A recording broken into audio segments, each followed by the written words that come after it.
Yeah. Well, we were at the Museum of Rock Art today.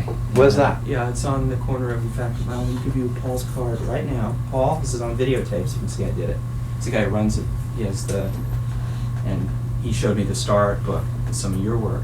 The Star Art, yes. Which really impressed me. I was first place I noticed as an advertising copywriter, you actually did some commercial work and a lot of different varied styles. Yeah. Well, the music came later, you see. Really? Yeah. You started? When I was 30. Really? Mm-hmm. You were starting art? You started? Yeah, up to the age of 30, that's what I did for a living. I was graphic design. I was trained at art school and everything, so. Mm-hmm. So when, I mean, I'd always played music, but, you know, when I was 30, it just happened to be that way that the blues started coming in, you see. Mm-hmm. So I switched over.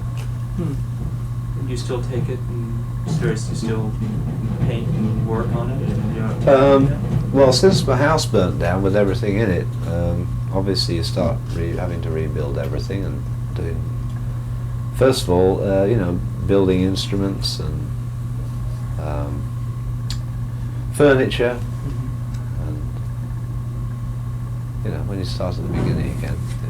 So that because of that Star Art book, it was lucky that they photographed, you know, all my work.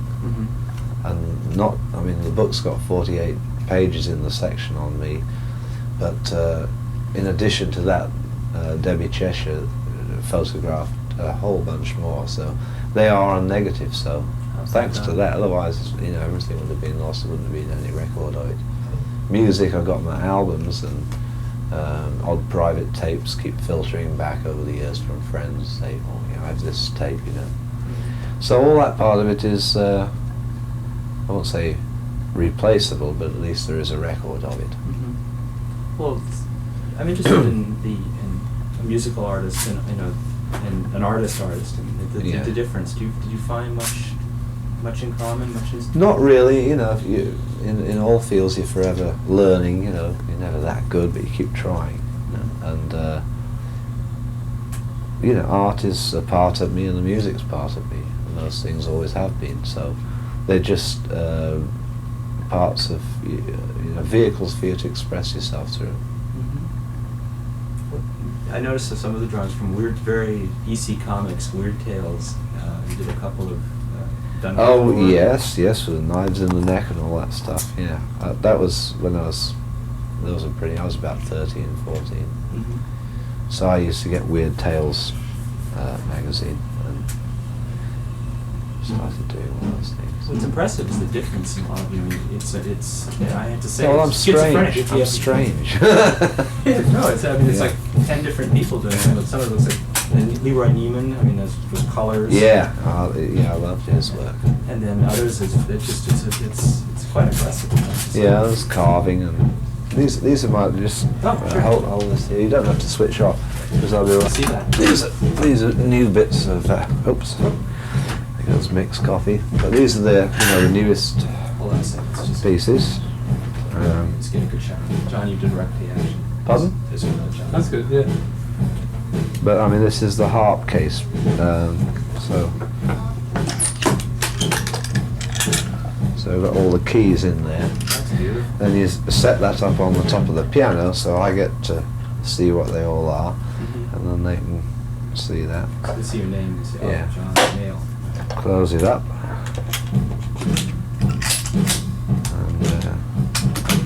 Beautiful. And then that goes over the shoulder there, see? So that's one piece of baggage. Next item here, this little Jessie.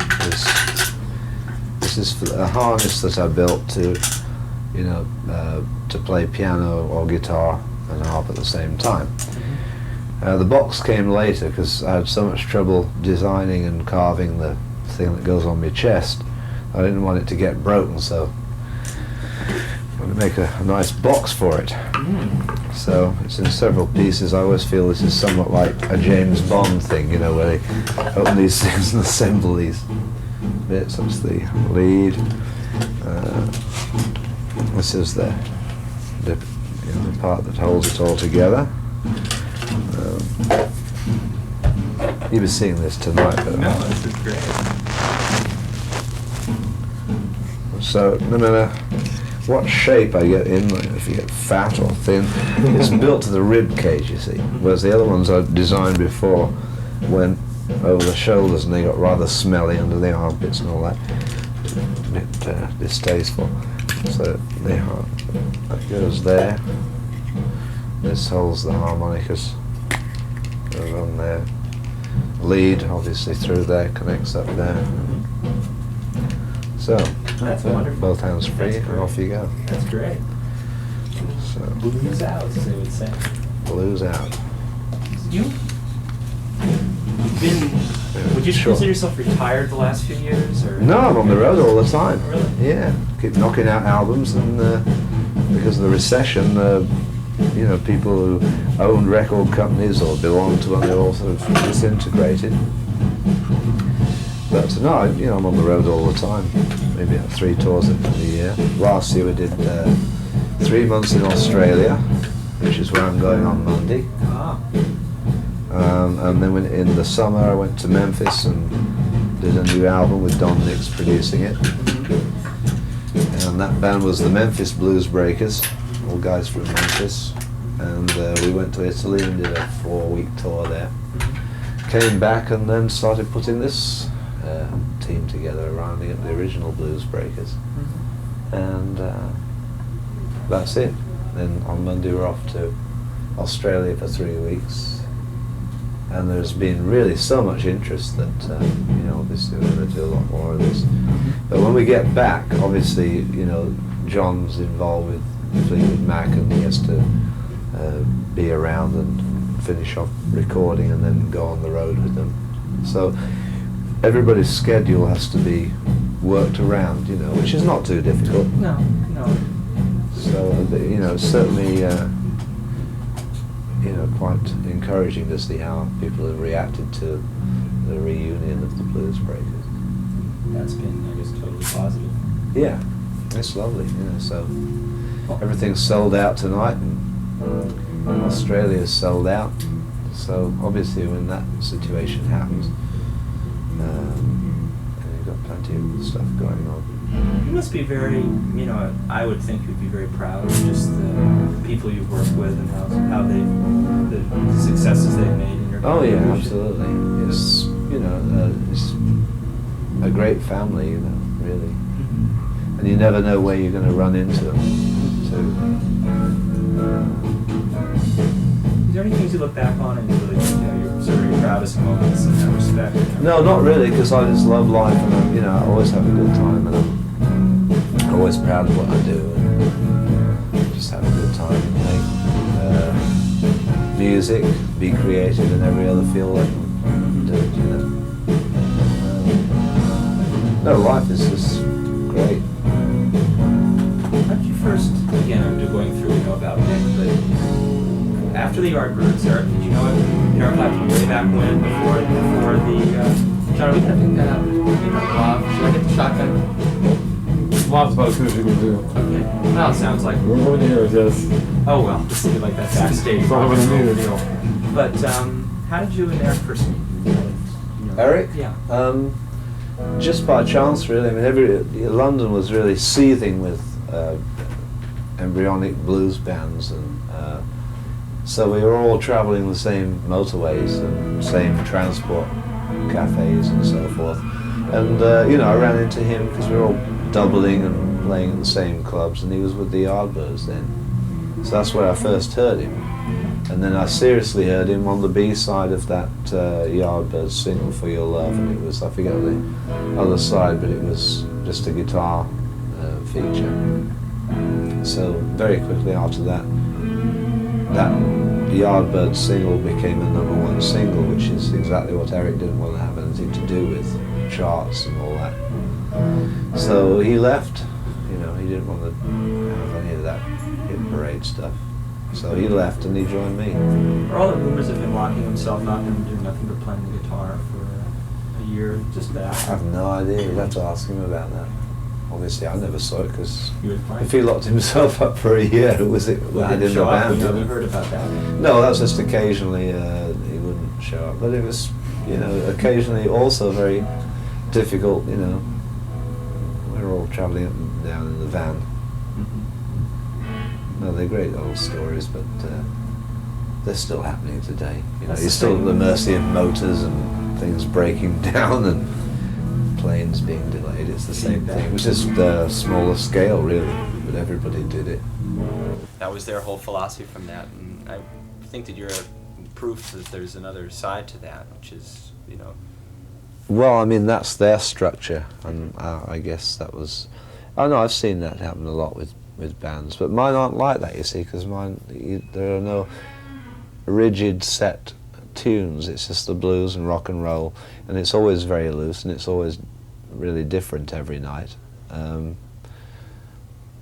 I hate to use the word jamming, because jamming is without discipline. So it's just playing, really, and the enjoyment of being a family that you're playing within this structure. It makes everything worthwhile.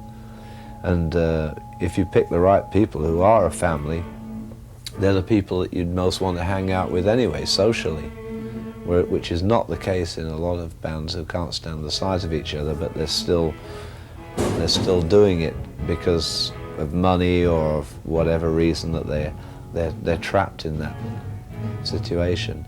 And mine is just like for any musician who's ever worked with me, they always consider one of my tours a little bit crazy, in the sense that it's like a holiday. It's like a paid holiday. You know, you just get up there and you play, and everybody loves it, and you make mistakes and you bounce off each other, and it's funny, and it's all these things, and you come off and probably celebrate for the next 2 or 3 hours, talking about stuff, waiting to get paid and all that.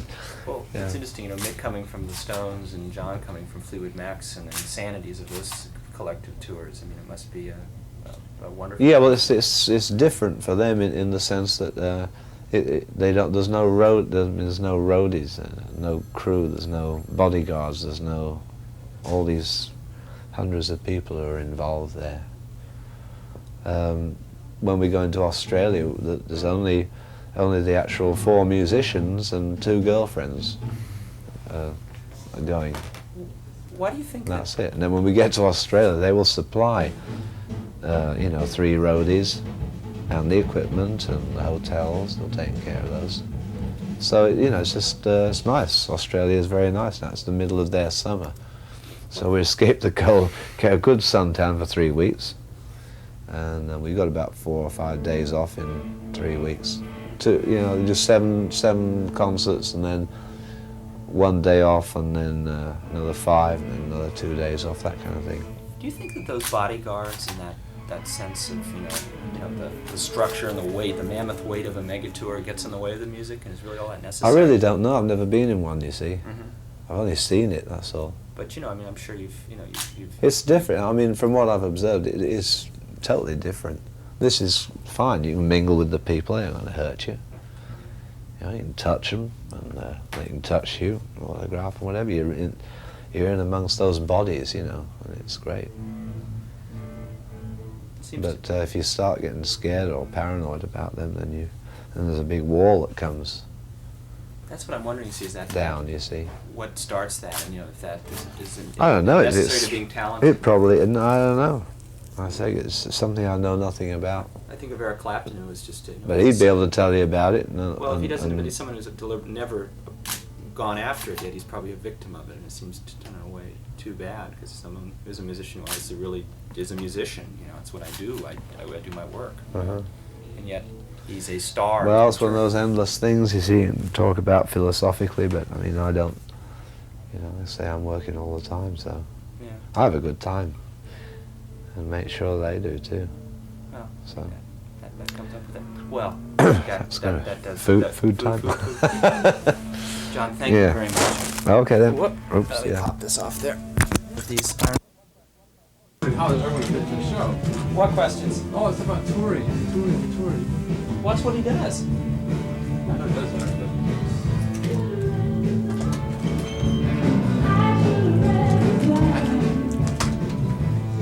Yeah, I know, I probably overdo. Well, it's just that, you're just fishing, You don't know what's gonna What I like is when he started getting into his carvings and everything.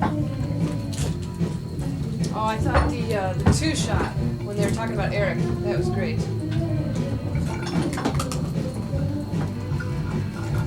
He didn't show up. I felt a little weird. I really dismissed Mick. I was like, well, okay, we're done with you now. No, you did alright. That was the right thing to do. You wanted to go. Well, no, I was just like, yeah, but I mean, I felt like I said, okay, we're through with you now. No, it didn't come off that Okay, way. because I felt I definitely dismissed him. I mean, I did. He said, now you can go eat. He was happy to hear that one.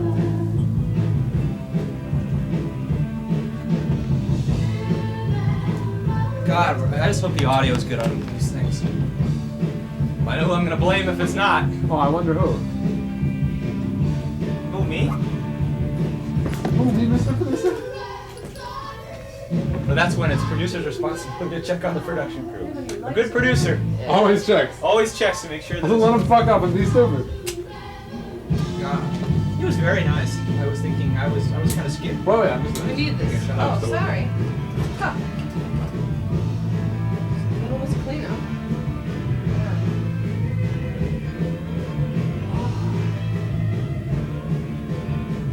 Yeah, we're going at this rate since 6:30 this morning. I guess you guys probably got up pretty early yourself. It's 7 now. 5, right. Get you back to your car till about 7:50 and 7:20. You got a sort of pack here. We ran out of Randy. I'm amazed we got all the tapes. Good day. You're rolling all this time, man. What? Thing in a club, you're just asking for trouble. Might be real cool.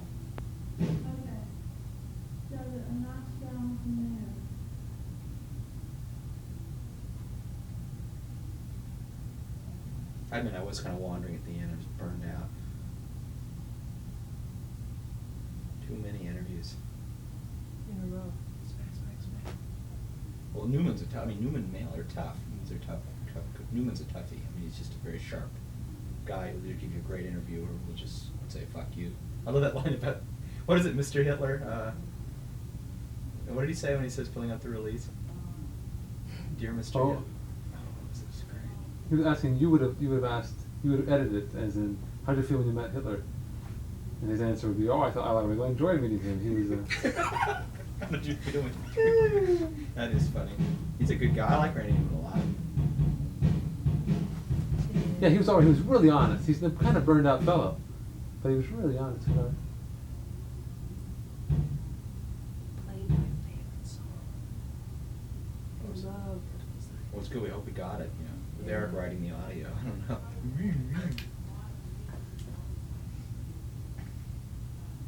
You're rolling all this time.